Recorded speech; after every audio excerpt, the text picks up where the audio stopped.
sonra su kəni qoymuşuq. Orada su yerləşdirmişik. Sonra da o su kəninə pompa qoymuşuq ki, oradan motorla buradan suyu soğurup buradan çıxacaq. Buradan dəmlik sensoru və distansiyon maşının ışıqları var. Onlara powerbank enerji verir. Bu ışıqları pultdan distansiyon qoşmaq olur. Mikrobitlə. Kanallarımızın adını yerləşdirmişik. Və müxtəlif Sim Azərbaycan stikerlərini yapışdırmışıq maşının hər tərəfindən.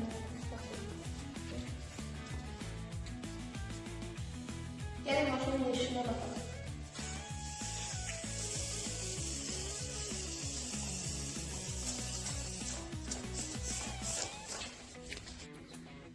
Gəlin dəmlik sensoruna baxaq.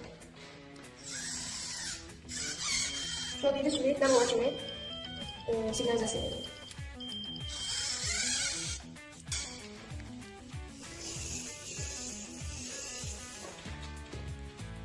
Döşəmələrimizə rezin qoymuşuq ki, sürüşmə az olsun, sürtünmə çox olsun ki, sürətli gedə bilək və müayinələrdən keçə bilək.